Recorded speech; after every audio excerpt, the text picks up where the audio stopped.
Live. Michael, it's great to have you here. Really excited to share your story with people. And so maybe we could just start there. Why don't you tell us kind of how you got started as a writer? Um, first, thanks for having me here. I think I probably like a lot of writers. I started like really young writing. I think my fourth grade teacher read a poem I wrote. I came out strongly against pollution, and so from that point on, I was kind of hooked on that. So I wrote in high school. I wrote for a radio station while in high school. Went to college and wrote plays. I had a play that was put on some places, and at the end of college, I decided I was either going to get a master's in playwriting or a master's in healthcare administration. It was truly the fork in the road. And I decided I wanted to eat. So I went into healthcare administration. But the thought was, if you're going to write, you're going to write, whether you have another job or not. And so I got out of college and I always liked writing screenplays at first. And so I did that and I realized I really wasn't taking it that seriously. So I gave myself a goal of about 6 or 7 years to sell my first script. And that's one thing, actually, I sometimes teach a screenwriting class. And I tell the students in there, I think one reason I had a small degree of success in screenwriting is I just outlasted most people. Most people, if they don't sell their first script or their first novel, they just quit or they give up. And I knew I had a goal of 6 or 7 years just to sell the first one. And I kind of worked my way up a food chain of Hollywood agents and managers and ended up with a big agency in LA. Ended up selling 3 scripts. One was made into a pretty bad movie with Harvey Keitel in it. Yeah, if you have absolutely nothing else to do on a Saturday night, I still do not recommend you watch this movie. But it was cool to see one getting made. And so I just kind of worked my way up from that. And then at some point, I kind of got to the point where I just thought, you know what, I'm not enjoying it anymore very much. I think one of the things that helped me a lot, and this is relevant to novelists as well, is I'm in Charlottesville, Virginia. And so I wasn't in LA. And I think if I was in LA, I would have been so wrapped up into, okay, what's the hot genre and what are you supposed to write and what are people looking for? And so studios get a lot of the same stuff because people hear, well, this is what I'm supposed to write about. And what I was doing in Virginia was I was writing what I wanted to write. I was writing what interested me. And I think that came through in the writing. And I think that's true whether it's a screenplay or a novel. If you're just chasing a genre or something because you think you're supposed to, it's hard enough writing something that you really care about. But if you're just doing it because you think that's the way you're going to make money, then that doesn't work. And so I think that helped me a lot in the screenwriting as well. But once I started getting some success and people started knowing me, I actually found I wasn't enjoying it as much because I was getting caught up in my agent and manager saying, well, you should write this. And now this is what's hot. And it was reflected in my writing. So I thought I'm going to step away and try some other challenging medium. And so I started writing novels instead. Gotcha. That's awesome. So, I mean, you shared a lot there, but I definitely want to follow up on that thread because it sounds really interesting, right? about like, sorry, my mind's blanking here. What was it you said about stories? Sorry, I did not think Again, well, Please. that's fine. Just, not getting caught up in what stories are hot and what people are looking at. And that's not to say I wasn't aware of the business side because I subscribed to the Hollywood Trade magazine. So I understood the business side. I just didn't let it dictate what I wrote. Now, if I was passionate about 2 different ideas, if I was passionate, let's say writing a novel, I had 2 ideas that I was very passionate about. One was a legal thriller and one was a fictional story about the Dewey Decimal System. I would understand from the business side, I should probably write the legal thriller. But if I truly was only doing it because I thought that'd be more popular and I loved the Dewey Decimal System idea, then write the Dewey Decimal System idea. When my freshman English class at college, my teacher, who was dealing with people just out of high school, we had to write a short story. And she said, here are the 3 topics you cannot write about.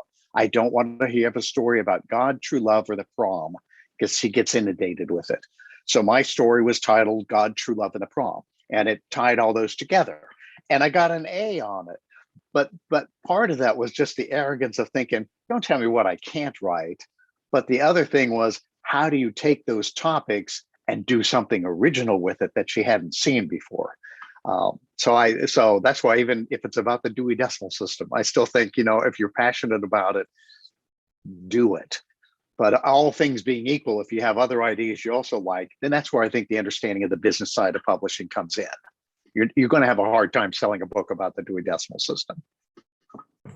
Absolutely. But maybe So now I kind of want to write one. So yeah, so it sounds like you have that kind of like rebel attitude, like don't tell me what to write about, don't tell me what to do, I'm going to do my own thing. But you also mentioned you have to create something if your goal is to sell a movie or a book, right? You have to create something that people actually want to buy and read and go watch, right? So yeah, how do you balance that? well, I think for me, it's just, I mean, me personally, I think I gravitate toward the stories that interest me, and maybe this is my screenwriting background, but they are kind of high concept. They're a easily defined plot to pitch. I think the stories that interest me do kind of have a big interest in following. So it's easier for me to say follow what your passion is, when my passion usually is stories that are kind of high concept. Um, you can pitch a story. I heard somebody say the other day, you can tell a good story plot idea is when you hear it, you smile. So whether it's a comedy or a thriller or whatever it is, you hear the story and you go, ooh, that's good, that's nice. That's the kind of stuff I kind of gravitate toward, which isn't to say it's better than the small character pieces that maybe are hard to encapsulate in a plot. My book may not be better, but I think they're easier to market and they're easier to kind of pitch when you can do it in a shorter amount of time. Otherwise, you kind of have to show the work to say, I know it doesn't seem like it's a great book by the story idea, but when you read it, you'll be blown away. And a lot of times you are.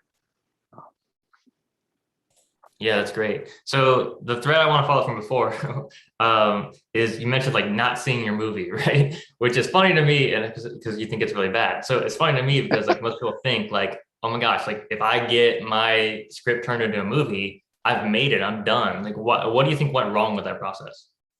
Well, it's the nature of Hollywood. I mean, they sent me a DVD when they was about to come out, and I watched it. And I was watching it with a friend of mine, and I turned at the end of the movie and I said, I'm glad, because it's just bad. I was thinking it would be so bad I would want to throw myself out a window. Instead, it was just kind of bad. Um, but part of that's the nature of movies. It's so different from a novel or so different from a play, where nobody's just going to come in and change things you wrote without your involvement in it. But in a script, I remember the actress that was in the movie was Joey Lauren Adams, and she called me up, and nobody like that ever calls me up. She said, I signed on to do your movie. Can I talk to you about it? It's like, of course you can. And she said, can you tell me how my character knew that the protagonist was going to be in India? And I said, well, I wrote the movie and I didn't know he was going to be in India. So that's how I found out it was going to be set in India. Because it was set in India, some of my secondary characters, there was no way for them to be there. So they disappeared from the story. So it's kind of the nature of, I think, the beast with Hollywood. On the one side, they pay really well. On the other side, they're going to take your work and there's a very good chance they're going to rip it apart. And you just kind of have to know that going into it. It's really interesting, right? Because one of the earliest novels that I read was The Wheel of Time, and it just came out today actually on Amazon, like the TV series, like a big thing. So, they've invested like $10 million per episode in this thing, right? And so I went on Amazon this morning, looked at the reviews for it, and there's so many bad reviews from readers saying like basically they changed the whole story. It's not like it was. It's terrible. Don't watch this stuff, right? Um, there were plenty of good reviews too, but there were a surprising amount of bad reviews to me. So why do you think that is? Like, why do they change stories? Like, why not just trust the author to tell the story? I think some of it, and not always, because I always try to, when people say, especially a really large book, and they say it wasn't true to the book, it's like, okay, a script may be 110, 120 pages, and there aren't a lot of words on a page. It's not like a novel. So you really do have to cut so much from a book, or how do you consolidate things to get it within that time frame. And by doing that, it does make it tougher. Now we'll say, when I started out back, 1920s or whenever, there were screenwriters that was the top. And if you wrote for TV, it's because you couldn't make it in movies. People kind of looked down on the people that wrote for TV. Now that has changed, where people going into TV series are really writing good things, and they're finding, I have 8 hours now to really distill into the character. I can really flesh out the story and get into it more, which is great. And that was one of the things I found from going from a screenplay to a novel. I could really expand it and drill down deeper. So, but I think some of it, again, it's just the nature of, you take a 3 or 4 800-page book and you say, I want to do it in a movie, which is 110 pages. It's not easy. Right, so you have to choose what to cut, and part of that is, the different medium is much shorter, so you just can't tell the same story in a abbreviated amount of time. Yeah, and sometimes the director will ruin it. I mean, there are people that will take good stuff and really, do bad things with it. And I make fun of my movie, and it really isn't all that good. But at the same time, if I'm being honest, it was cool seeing my name on the screen and seeing Harvey Keitel saying things I had written. I'm very happy with it. I'm very happy that it happened, because a small percentage of scripts get made. So I feel fortunate. I can mock it because I wrote it, but I still appreciate it. gotcha. Yeah, I mean, I bet. I mean, even if it's a total failure financially or whatever wise, like, it just sounds like a really great experience. Yeah. And it's strange. I had a friend, a while ago, but she said she was flipping through the channels on Spanish language TV, and my movie was playing, and it was like, really? And so every once in a while, I'll get a royalty check for not very much money because it's on TV in Portugal or Brazil or something. So that's kind of a surprise that occasionally it's still out there running around. Awesome, very cool. So it sounds like you've kind of focused your career more right now on writing novels. But yes, I know there's a lot of people listening who want to write a screenplay, want to get in the film or TV business. What advice would you give to someone starting out?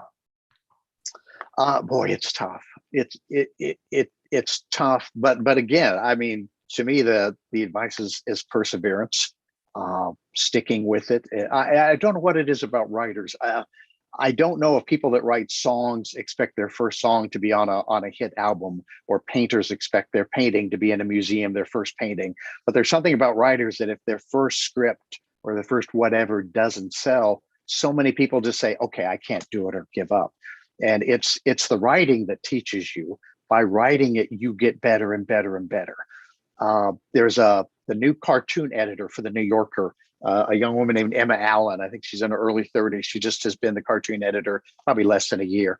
But her advice to cartoonists is, don't send me cartoons you think the New Yorker will find funny. Send me cartoons you think will be funny. And I think that's true with screenwriters as well, and novelists. Don't send something you think, oh, I think the publisher will like it. No, write something you like, and then that passion is going to come through in that. I think that makes a big difference. Another piece of advice I would give people, especially with screenwriting, but also novels, I think one of the biggest things is there's the head plot and the heart plot of a story. So the head plot is the main plot. It's what your movie's about. If you see a good movie and you see a friend say, oh, I saw a great movie, and they said, what's it about? When you tell them, you're telling the head plot. But the heart plot is, what is it about the story that makes you care about it? And that's the part I think writers of screenplays and novels don't pay enough attention to. Why should we care? I would get students that would hand me a script, and it's a story about a detective trying to solve a murder. And I would say, why will I care if the detective solves the murder? And they look at me incredulously, like, because someone was murdered, you heartless bastard. And I will explain to them, well, first I remind them it's a fictitious person, so let's not get too upset. But I remind them that just because I'm supposed to care, it doesn't mean I'm going to care. Okay. So notice in movies and books, if it's a story about a detective or a lawyer or a doctor, notice how often it's what solving the case means to the detective, not the crime victim. If it's a lawyer book, what does winning the case mean to the lawyer, not the client? And so I think a lot of times in scripts, people think, well, this is, people should care about this, but they don't put in the elements that will make people care about it. And that's kind of a challenging thing, I think, sometimes to do.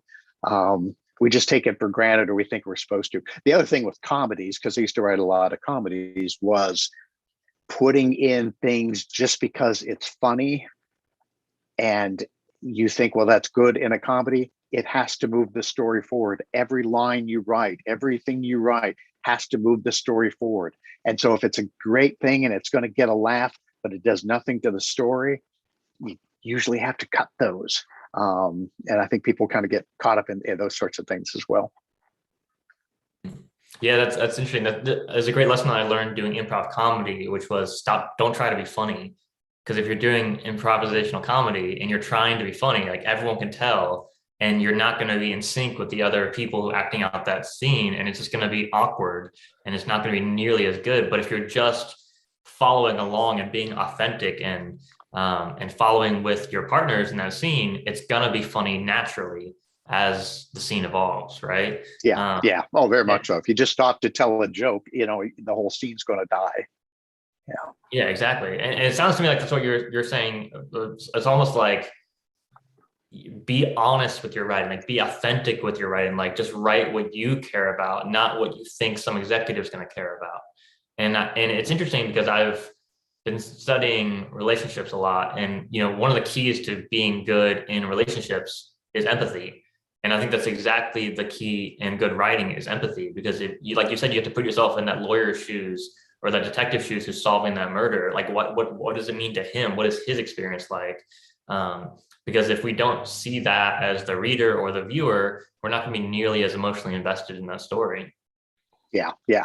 There's a movie, 20 years ago, The Sixth Sense. I don't know if you saw it or not, but it's about a little kid who sees dead people. And so very high concept, and Hollywood loves high concept. A little kid who sees dead people and a child psychiatrist that tries to help him. But the child psychiatrist had a previous patient who grew up, was still screwed up in the head, shot Bruce Willis, who played the child psychiatrist, and then shot himself in front of Bruce Willis. And ever since that point, Bruce just felt lost. He felt so much guilt. His career, his marriage was suffering. It just because he felt he let this client down. And now he gets this little kid who sees dead people, and he's going to do everything he can to help this kid. So even though it's a little kid who sees dead people, the heart plot is actually we're rooting for Bruce Willis to be successful because he wants to move on with his life and he feels such guilt. And you would think, well, you're rooting for the little kid, and you kind of are, but that's not what the heart plot is. And so I think that's the element so many people lose out on. I think another thing that always helped me, one thing I do with my stories, whether it's novel or script, is how a juggler will be juggling 3 balls in the air. And sometimes they'll throw a 4th one in there. And so one of the things I ask myself when I've kind of sketched out the story is there another ball I can put into the air which expands and makes the story deeper, and not a subplot. So if it's a detective trying to solve a murder, I'm not going to say, I know, I'll also have him adopt a 4-year-old child and we'll see him taking care of that. No, it needs to add to the story and develop it. And I think sometimes that helps too. When we really think about our story, we find ways of just making it even more expansive. Well, you're not trying to complicate it, but you're trying to make it a little bit more complex. So that's another thing I think has helped me, at least in the past. But mostly it's like you said, write what you're passionate about, because that's what's going to be most likely to come through in your writing. It's hard not just to write anything. But if you don't even really care about it, but you think, well, this genre is really selling and this person made a lot of money, so I guess I'll do it. You're not going to get anywhere, probably. Yeah, and I mean that is good advice, right? And I like also like your mindset. Like you mentioned, even when you started out initially, like I'm going to give it 6-7 years, till I expect anything positive to come from this, right?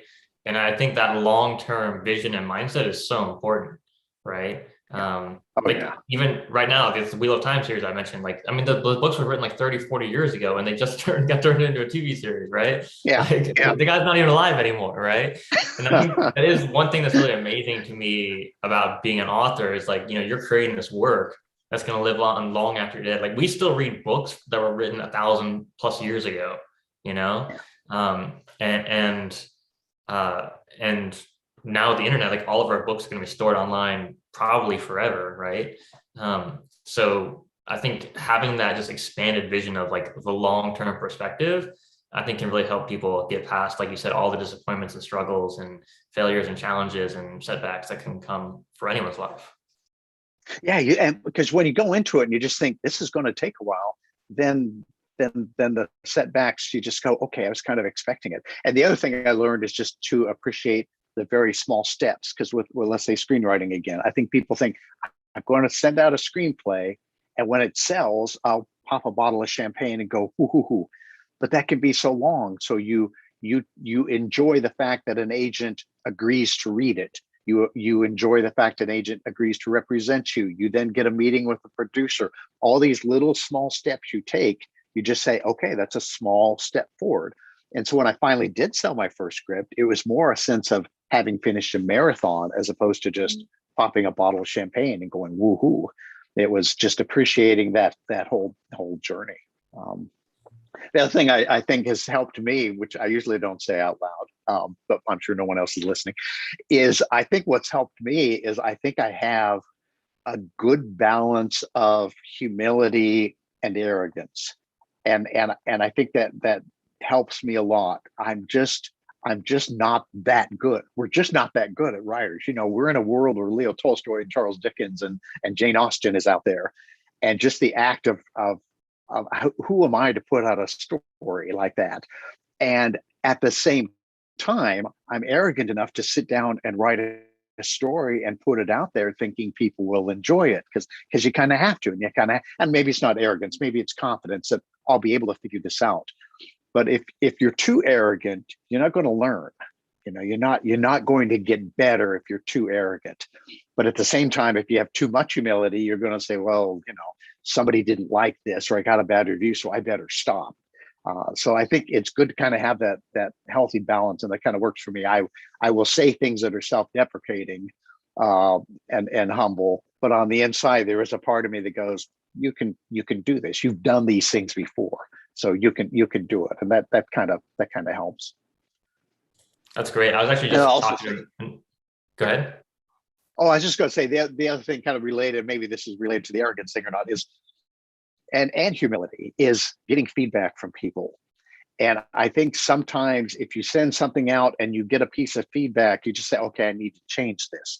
And I always tell people, no, you listen to the feedback. If it rings true to you, then go ahead with it.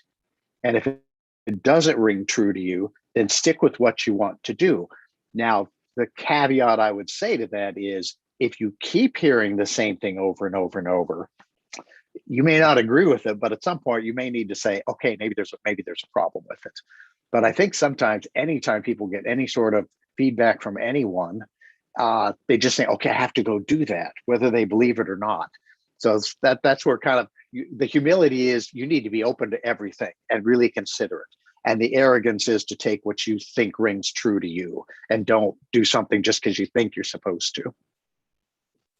Absolutely. That's really great advice. I was just talking to an author about that yesterday, like exactly that. Like, having the humility to accept feedback and to be open to feedback and open to other people's ideas, but also like, yeah, like the confidence to say like, okay, I'm going to take all that into perspective and be open-minded and do lots of research and, have beta readers and editors and different people give me feedback and then ultimately make those decisions. Right.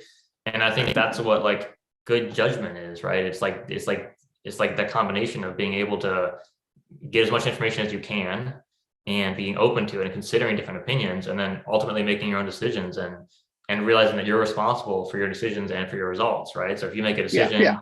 you're going to write this story, no one likes it, then you could look at that setback as like, oh, my career is over, I'm doomed, right? The very pessimistic attitude. Or you could say, okay, well, what can I learn from this experience, right? And have that humility to, again, look for more information and feedback and learn from that. And if you repeat that process long enough, you're going to get better and better and better. Yeah. I was a part of a screenwriting group that used to meet not too far from here. And there was a group of sometimes 15, 16 people. And people would hand out the first 30 pages of their script. And somebody might say, well, I didn't know who your protagonist was. And I might think, well, okay, you probably didn't read it closely, or, you probably don't know what you're talking about, but thank you very much. If a second person says it and a third person says it, then I get to the point of saying, okay, there's probably a problem with the protagonist. Sometimes if you keep hearing the same note over and over, even then, if you still feel passionate about it, go ahead and keep doing what you're doing, but just go into it knowing you might be on the wrong side of that one. Right. So I mean, you started out years ago, right? So, the internet has come along since you started. The industry's changed a lot since you started. I'm curious to hear of like what has changed, do you think, the most about writing as a career since you started? I think I don't know. I think some of it is how to get exposure. You can post your screenplays or novels on sites where people go in and read them and review them or share them and vote. There's more online contests. There's probably just more way to reach people. There's more channels, more, people can do their own movies and put them out there. There just seems to be more avenues to be seen, more ways to promote yourself. Again, now if I release a novel, I've got my mailing list and I've got my website and things. I didn't have that, and when I was first starting off with screenwriting. So a lot of that has changed. I do think, though, the essence of a story is the most important thing. What Hollywood is looking for is a good script, and they get inundated with screenplays. And I had a friend who was an agent in a town of about 150,000 people here in Virginia. And she decided to be an agent. And the first year she got 7,000 query letters from people wanting an agent. And so it's hard because there's so many people out there writing scripts. The positive side is most of the scripts are bad. So I still think the most important element, whether it was 20 years ago or whether it's today, is if you write a really good story, hopefully somebody will find it and you'll get it out there. So that was the big thing for me when I was looking to move from screenwriting to writing a novel.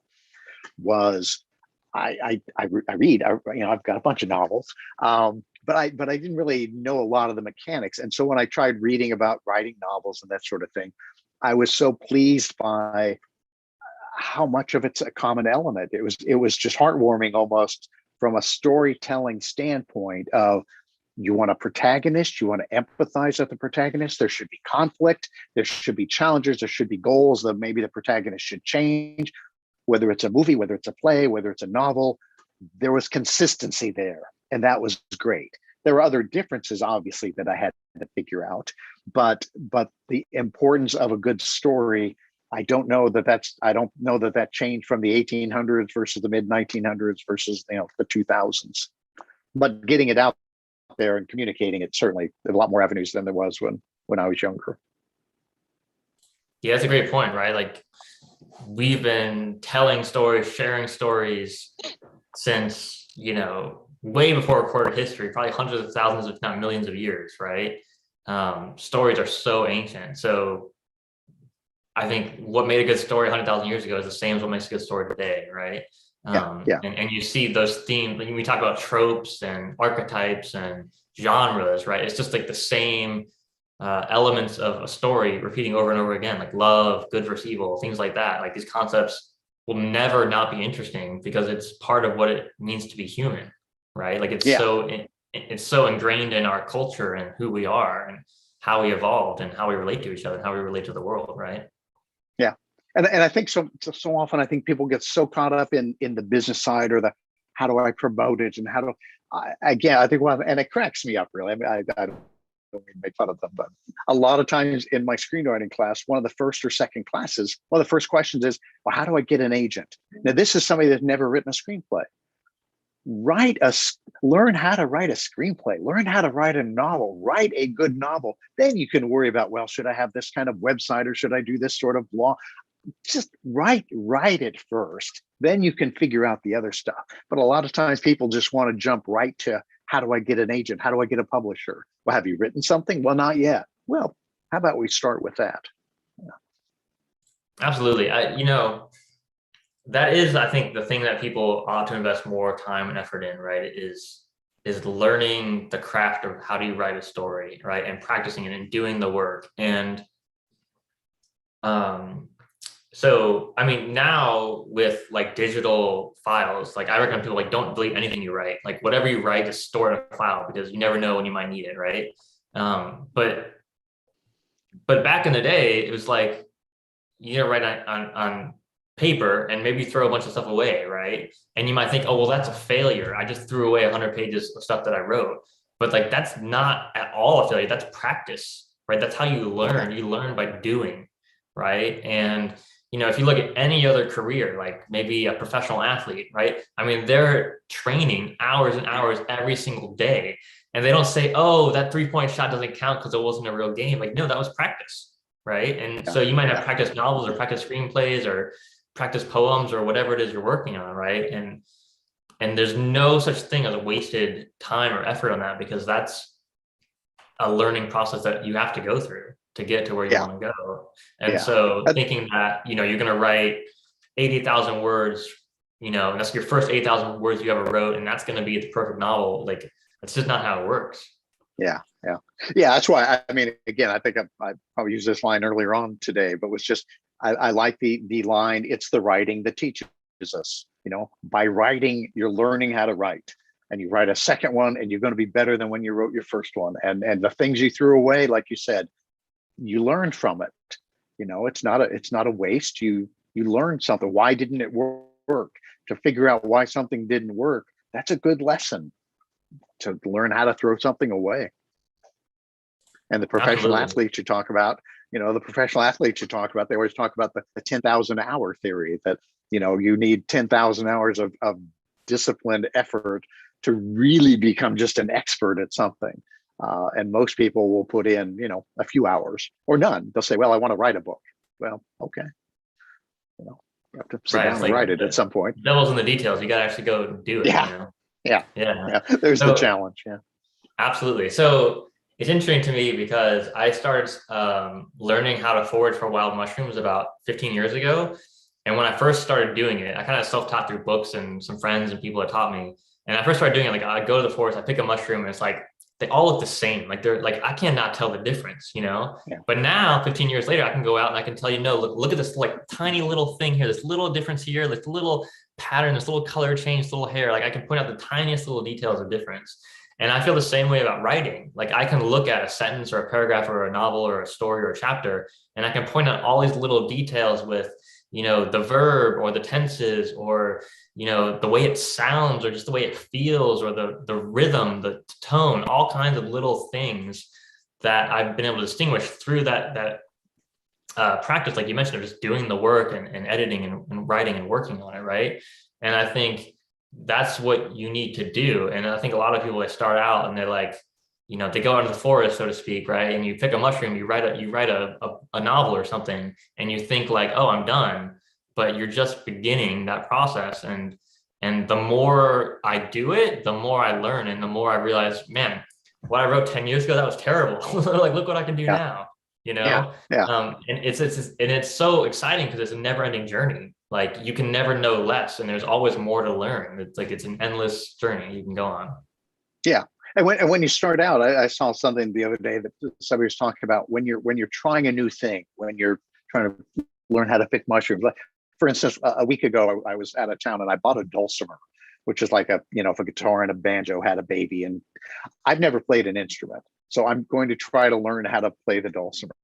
But I saw somebody that said, when you're taking on something like this, your success isn't going to be an issue of ability or technical capability. It's going to be emotional. So if you don't want to learn it, or you get frustrated because you don't know it right away, you're not going to learn it. But if emotionally you go like me with screenwriting, I want to do 6 or 7 years of this, then you're emotionally ready to take on some of the good and the bad stuff with it. So it's not whether people have the ability to write, it's whether you're just emotionally you're going to give yourself the freedom to be bad for a while. Absolutely. It's so important. Yeah, that freedom to fail, right? That freedom Yeah. to try new things, to take a risk, to publish something, to get bad reviews, to get rejected, whatever, right? You have to take those risks. You can't succeed without them, right? And like, what's the point of Yeah. taking life? Yeah. What's the point of living life with no risk, right?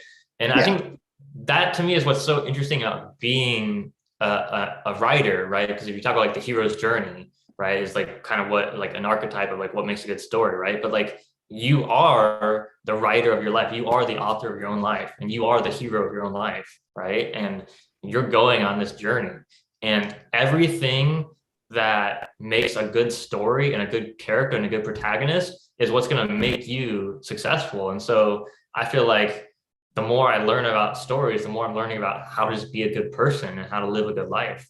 And that to me is like a never ending fount of knowledge and wisdom and insight. Yeah. And it's like that ties back to writing the story you want to tell. I've always subscribed to the idea that we each get our own life, how we want to live it, within rules, no murder and stuff, but how we want to live our life, we get to choose because it's our life. And so, like you're saying, how you want to be, what kind of person do you want to be, how do you want to develop? You're choosing that, and it is like same with the book. What is the book? What is the story you want to tell in your book? Not, well, I'm supposed to do this or I'm supposed to do that. No, what do you want to tell in your story? Well, you should act this way in public. How do it's my life? How do I want to live it? So there is a lot of overlap, I think, there Absolutely. That's great. with So maybe less murder and car chases and stuff. great. Yeah, I don't think I want to be the star of like a crime thriller or anything like that. It's fun to watch. And actually it's so, you talked before about, writing like, creating characters that you can like relate to and having things from their perspective, right? It's so interesting to me because I'll be watching like a crime thriller, like say Breaking Bad, like the guy's like, he's like cooking meth, he's like killing people. And I'm like, yeah, kill that guy. Like in my head, I'm like, kill him, you gotta kill him. If you don't kill him, you're gonna get arrested, you're gonna go to jail for the rest of your life. Like you gotta kill him, right? And like in real life, of course, like I would never do that kind of thing. But like it's so interesting how like that suspension of disbelief just happens automatically in like a good story, right? And you're just like, yeah, I am that criminal, and we're gonna go do this thing, and this is how you got to do it. And it's like all of a sudden you're thinking from this totally different perspective, right? And you're like living someone else's totally different life experience, and to me that's just what's so much fun about like reading a good novel or watching a good movie or series. It's just like you get to experience all these different things that you would never experience in your regular life, or maybe you would, but it's just so much fun. Yeah. Yeah. And the challenge, I think, of writing those kind of stories like the Breaking Bad, that's why a lot of people, I think, say, well, I need to write a character who's likable or sympathetic. You need to write a character who's empathetic, that you empathize with. Why he went into doing what he did, you can empathize with it. Tony Soprano, the same kind of character. Am I really rooting for Tony Soprano to be successful? He's kind of a thug, but you could empathize with some of the things he was going through. And I think those are the kind of stories I just marvel at, where you get yourself so caught up in cheering for somebody who, when you think about it, you go, oh, they're kind of a heinous sort of person. And yet I'm hoping they're successful. Yeah, that's great. So we've got a couple minutes left, about 20 minutes left, and I know we're going to answer everyone's questions in the chat, but I also want to give you a couple minutes to talk about your latest story, which is Our Trespasses. So maybe you'd like to share about your new novel, maybe just a little bit about the story and what interested you about it. Sure. It's Our Trespasses. It's about identical twins that have a psychic connection where they share each other's strong emotion, fear, pain, excitement. And in their late 20s, one of the twins dies, and the surviving twin realizes that the connection is still intact and his brother is in hell. And so he needs to figure out how to get his brother out of hell, or how to break the connection. So that's kind of the concept of the story. So that's that's high concept, right? That could definitely be like a movie or Hollywood. Very high concept. And it's like what I was going back to before, where I said, a good story. I'm saying it's good, but that's the arrogant part, I guess. A good storyline is when you say what the story is about and somebody smiles. I get more people that will smile when I say this, but ooh, psychic connection, his brother's dead, and the connection's still intact. You don't need a lot of other stuff. Now, it takes place in a small town in Nebraska. I grew up in a small town in Nebraska. If my story had been, I'm going to write a story about my life growing up in a small town, that could also be a really good novel, but it's a lot harder to market something like that. So anyway, that's the concept of my new book. It's different from the first book, which was a legal thriller. I had been working on it before.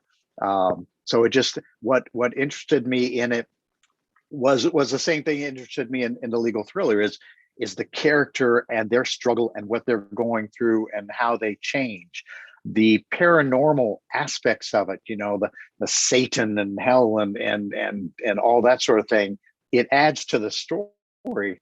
But that's not why I wrote the story. It wasn't like, oh, I want to write a story where really scary things happen. I wanted to follow this guy's journey, and scary things just happened to happen to him. So it interested me. Again, it's any story I'm going to sit down and spend a year or more writing. It needs to interest me because, that's a lot of time to spend on something that you don't really care about. Absolutely. So I'm curious to hear about your process for like coming up with your story ideas or deciding which story to write. Like, maybe you can share a little bit about that. It's like, do you have like hundreds of ideas and you just kind of pick one, or is this, how's that work? I tend to, I kind of go with the what if story idea. I remember the movie that ended up getting made. I was at a stoplight and I saw a guy on a bicycle zoom through the intersection. And I thought, what if a bicycle messenger delivery guy ran into a drug dealer or prostitute or somebody and their beepers got switched? Because back then we didn't have cell phones, there's beepers. What if their beepers got switched? What would happen? And just the what if made me interested in it. What if you had a psychic connection with somebody and they died and you found the connection was still intact? What if? That's kind of how my stories usually start. And if the question is interesting to me, then I will go in and try to figure out, like the bicycle messenger delivery guy. It was going to be a comedy. I thought, oh, that would be, the beepers get switched. It's a drug dealer. All this fun stuff happens. And it ended up being about a child who was kidnapped and the father's given a beeper to get his son back and it gets lost with somebody else's. So it turned into a suspense thriller. I didn't know that when I thought of the what if, but just exploring the answer to the question ended up taking me down that road. Awesome. That's great. Thank you for sharing that. Sure. Yeah. And I have to say, Our Trespasses is not the type of book that I normally read. like I usually don't read. Me neither. Horror. I don't usually like scary stuff.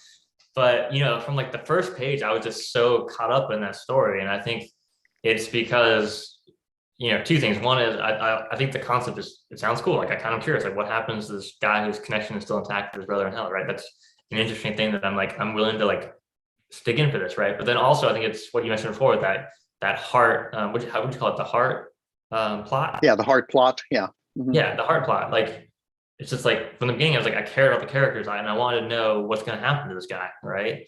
And so I think you've done a really great job with that, and it just shows. And so I highly recommend anyone watching, take a look. Mm-hmm. Go ahead. I was worried about it because I don't read a lot of horror novels. It's not the genre I read, and I'm always nervous doing something like that because you think, well, you're just going to not be doing a good job.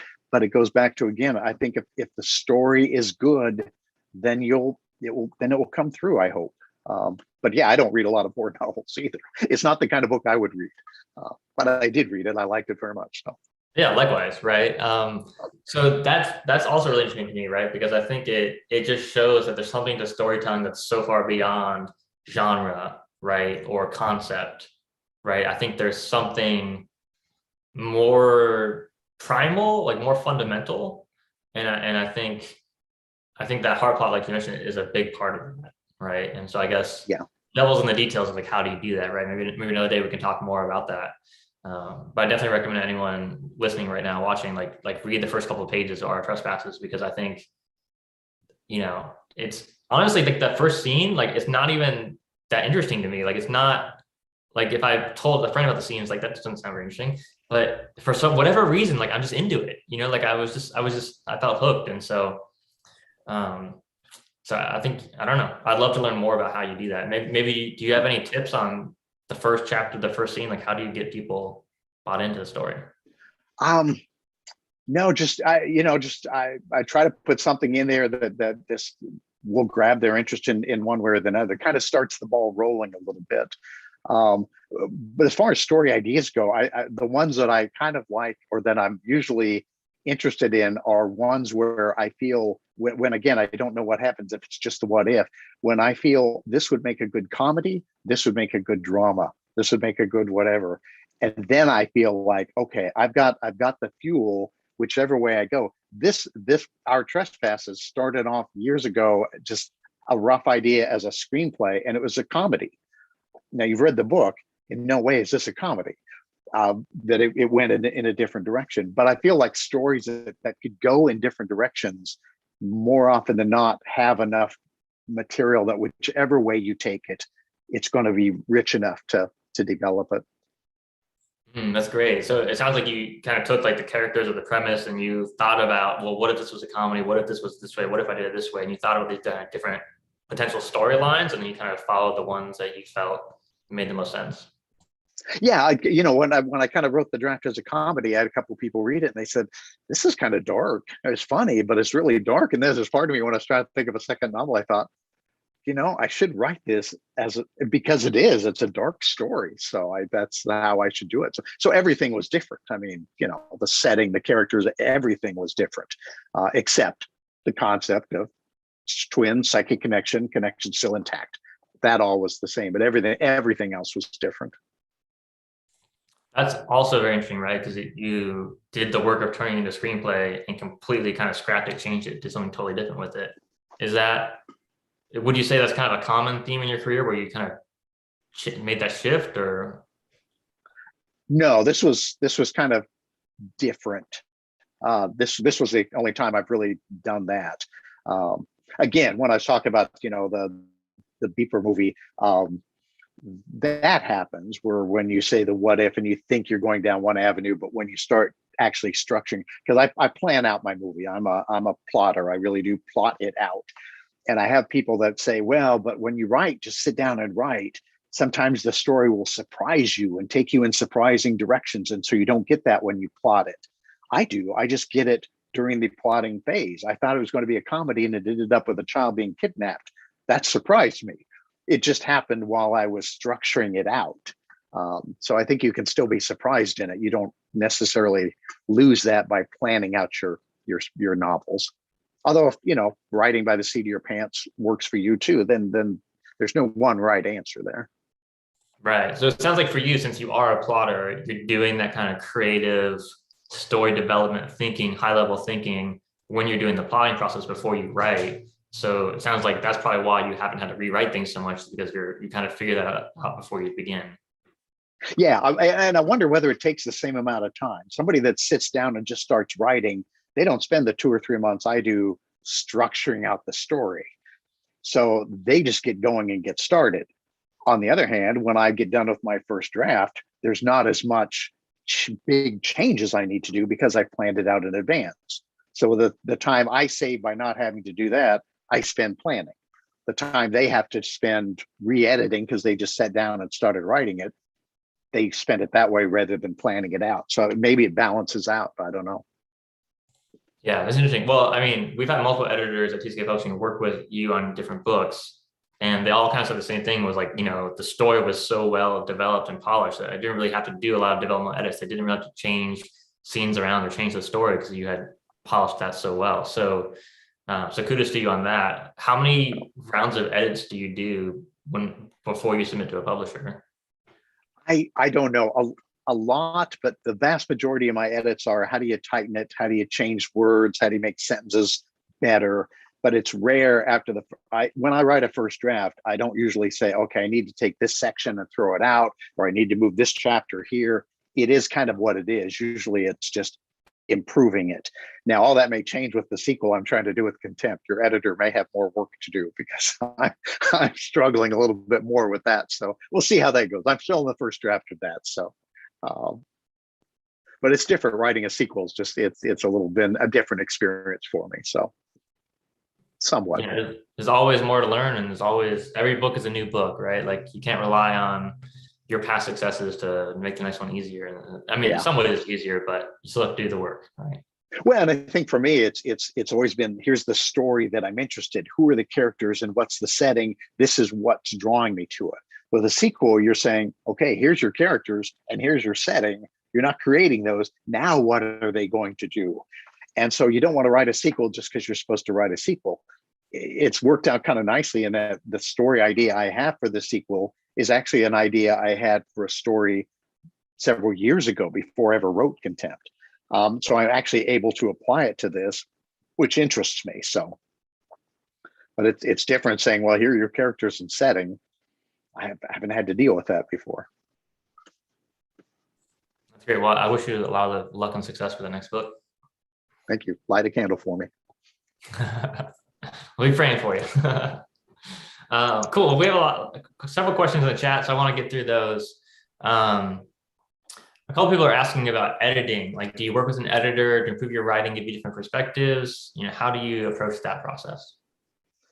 You know, in the past, especially with my first novel, I have a friend who's a good writer and a great editor, and she helped me a lot.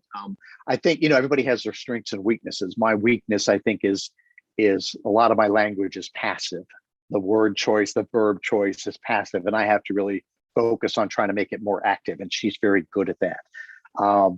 And she looked at my second novel as well, but mostly now I'm working with TCK. I mean, your team is really good, and so working with them has been, you know, I'm really anxious to get them my sequel to be able to see what do you all think about it. So that's been probably as helpful as anything, if not more. Oh, thank you. Thank you. I really appreciate that. Do you have beta readers? Do you have, so it sounds like you have this one person. Do you have other people that read your books when you're in that writing process? Yeah, I have 2 or 3 people. My wife will read it. My wife is an avid reader, to say the least, and she really likes good fiction. And when we were dating before we got married, I let her read a draft of Contempt, and I thought she's going to walk out of the room to say, I can't date you anymore. You know, I need to be with somebody who's a good writer. Fortunately, she liked the book. So she's definitely a beta reader I will listen to. And then usually there's a couple other people that will read it. I get their feedback on it. So cool. Very cool. Someone is saying my novel is 100,000 words. Is that too long? What do you think about word count for novels? How long was their novel? You said 100,000 words. 100,000. You know, I'm not good at that. You probably have a better idea than I do on that. One of the biggest challenges I had moving from screenplays to novels is in writing a screenplay, it's such an economy of language. If you can take a sentence of 8 words and get it down to 6, that's great for a screenplay. So when I started writing a novel, all my chapters were like a page long. You know, I don't know that many words. And so I had to learn how to expand it. So my novels are still short. It's been probably 72,000, 74,000. The sequel is right now looking at about 100,000. So I may need to tighten it, but I don't honestly know. I do think, I mean, you'll know from the business side of it. I do think if the story keeps you engaged and you need, it's like I was saying with screenwriting, everything has to move the story forward. If everything in that 100,000 page novel is moving your story forward and keeping you engaged, I will read a 100,000 word novel.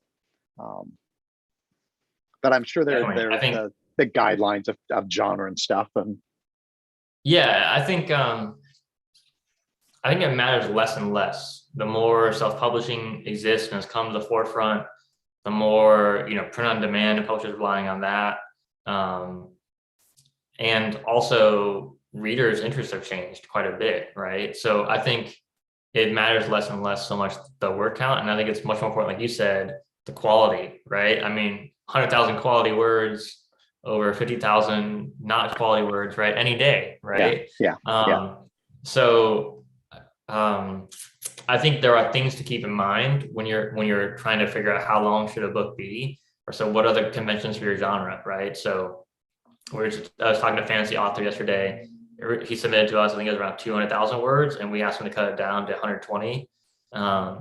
Because just for economically, like for printing, like we want to print on demand, 500, 600, 700, 800 page novel, it's just not gonna, like, we're gonna have to charge readers like $30 or something ridiculous, right, for a paperback Yeah. book, because that's the price of printing today, right? Yeah. At least the way that we're doing it. So, so there are things to keep in mind with what is the cost and so on.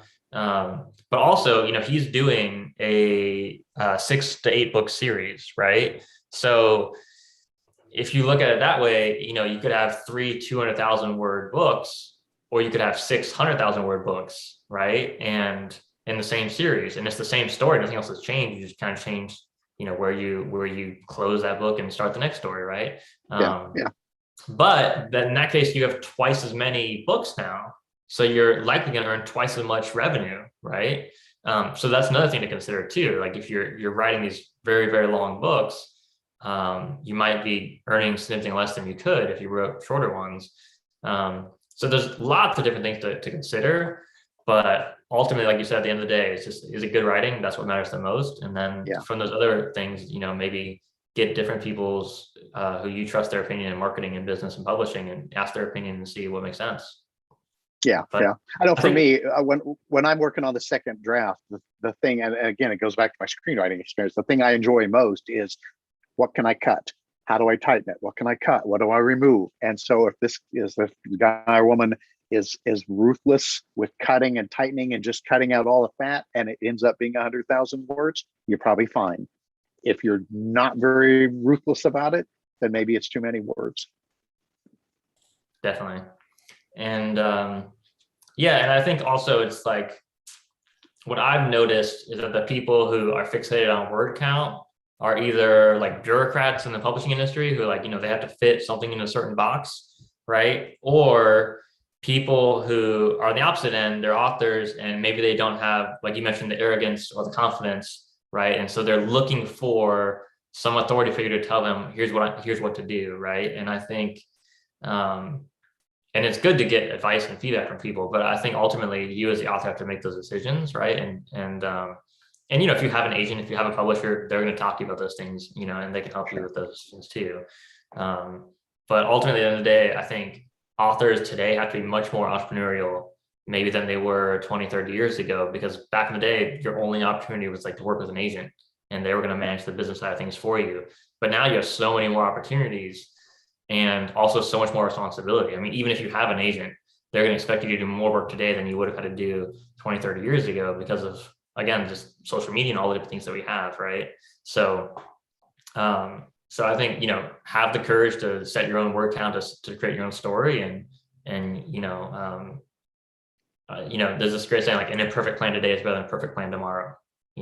So don't worry about trying to get it perfect. Just make a decision now, move forward, and then make adjustments as you learn new information. Yeah. I was Maya Angelou. Somebody said, I think, do the best you know how to do, and when you learn how to do better, then do better. So that's I kind of subscribe to it. Do the best you can, and then as you learn how to do better, then do better. Absolutely. And I think that's what I'm constantly telling my team is, like, I don't expect you to be perfect or to not make mistakes, because that's ridiculous. Like, you're not God, it's inhuman, right? But what I expect from you is that you do your best, right? And that's what I expect from myself when I show up on an interview like this. I know I was stumbling at the beginning, and I feel, a little bit ashamed of that, right? But I'm doing my best today. I didn't sleep great tonight. I'm doing my best, right? And so I think you have to give yourself that freedom, right? To look foolish, to make mistakes, to stumble on your words, to, write a book that bombs, to write a bad movie starring Harvey Keitel, whatever, right? Like, you just got to give yourself the freedom to have those experiences, right? And to be your own, I think, like, best friend in your mind, right? Because if you're constantly putting yourself down, like, oh, you're not good enough, you can't do it, look at the stupid mistakes you're making, right? Then you're gonna be your own worst critic, right? And it's hard to get very far in life, in my experience, if you're constantly putting yourself down and not building yourself up.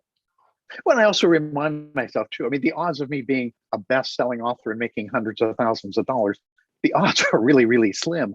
So I need to enjoy doing what I'm doing. I'm not doing all this because I think, oh, this is going to make me rich. I'm doing it because I'm enjoying telling the story. So if you're not enjoying it, then that lack of joy is probably going to show up in your writing. So yeah, Absolutely. just enjoy it. Yeah, Definitely.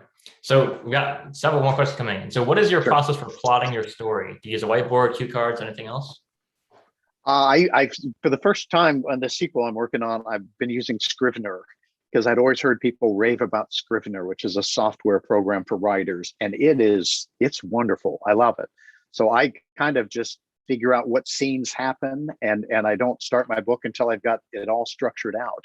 And I think sometimes what writers do, which is a problem, is they go, okay, this is the first scene and this is the second scene, and I don't do that. If it's a kidnapping, I'll know I need a kidnapped child. At the end, I know I'm going to have the child found. In the middle, we're going to not have the police involved. And it's almost like putting together a jigsaw puzzle. And as the pieces come together, then I have a story that kind of flows. So I have what happens in each plot, and then I probably have a paragraph or two or three.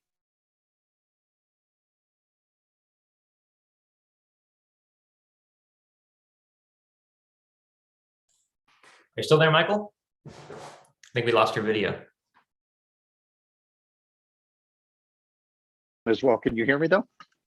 Yeah, okay. Sorry, we can hear you now. So you were just talking about plotting and you mentioned you're going to do two or three things. Oh, okay. I'm sorry. Yeah, I don't know. I don't know where we cut off there. Anyway, I have it plotted out. I have all the scenes that happen. I have what happens in each of the scenes. I really do flesh out the whole thing very much before I get started. I just don't go in order. I don't know if you heard that or not before I Yes, got cut I off. love that. Like you said, like I never heard it quite said that way, that like you kind of create all the scenes and then you figure out the order. And to me, that sounds like way more fun, right? It's almost Well, like you're it's solving the crime or solving the puzzle while you're making it, as opposed to sometimes, like, I try to plan things out and I'm trying to be like so like first, second, third, fourth, like so analytical about it that it's like not fun. It feels like pressure. But what you're doing sounds a lot more fun and interesting to me. well, it's just when I start. I mean, I know with the kidnapping movie, I knew there had to be a kidnapping. I knew at one point the protagonist had to not involve the police. I knew I wanted the son returned safely. I knew a couple other elements. I knew the beepers had to get switched. So there were things I knew had to happen in there. So I would put them where I thought they might. And then it's okay, what connects these and how do we get from here to here? But yeah, I'm definitely plot these things out in advance. Great. So we have another question about using an editor versus using software like Per Writing Aid or Grammarly or other kind of writing software. Do you think the software is comparable to what you get with an editor? I haven't done the software enough. I did it with our trespasses, and it helped me with passive language sometimes. And sometimes the suggestions were like, what? That's not even English. What does this even mean? So I used it, and it helped me in some areas. It helped me with typos. It helped me with, again, passive language, maybe better ways of phrasing it. But I don't think it compares to a good editor. I mean, that's it. It helped me, I think, take it from draft whatever, draft 6 to draft 6B, and then an editor brings it on up more from that. But I think the software gets better and better as well. Absolutely. And I am very, I guess you would say, like long-term bullish on writing software. Like I think it's pretty good today. Like it can help you fix things that maybe overlooked, like typos and grammar and passive language, like you mentioned. And I think it will continue to get better. But going back to what we've been talking about so much today, like the hard plot, like it's never going to help you with Yes. that. You know what I mean? Yes. And that is the core of good writing, right? Exactly. If it resonates with the editor, if it moves the editor, then you probably have a good book. And the software is not going to get teary-eyed. The software is not going to say, "Oh, you've moved me so much." It's software, so it'll help you with some things, but it's not going to get to the heart of your novel, which is the most important thing. Definitely. And I think for me with software too, it's like usually when I use software like that, my goal is like, okay, I'm going to use this kind of like training wheels, right? Like I'm going to use this to give me feedback and to learn some things, but my goal is to transcend that software.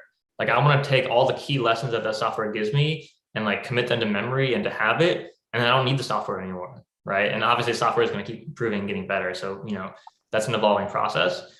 But I do think using it as a tool for learning and improvement and not as a crutch is really important mindset to have when you use software like that. Yeah. And just the mindset of whatever might help you. If it improves at 2%, take the 2%. might help you 20%, but whatever it is, do that. And then what else can you do next? Like you said. Absolutely. Awesome. Well, thank you so much, Michael. We've gone over the hour, and I really appreciate you going above and beyond to share your knowledge and wisdom with us today. Are there any kind of final words of encouragement you'd like to give to the writers listening right now? No, I just, again, write what you want to write and be ready to persevere. Just stick with it. If it's what you want to do, don't have somebody tell you you can't do it. I wholeheartedly agree with you on that, and I'll high five you and everyone else watching right now. You guys, if you want to do this, just do it. Have fun, enjoy it, and I don't think you're going to regret it, because if you have the mindset like Michael does, that this is a long-term thing, that is something you're committed to, you're going to give it 5, 6, 7 years, and you're going to learn as you go. Even if your initial goals aren't met, I think what you're going to get from that journey is so much more valuable. So I wish you all great success. Thank you everyone for being here today. And thank you so much, Michael, for sharing with us. Nice to be here.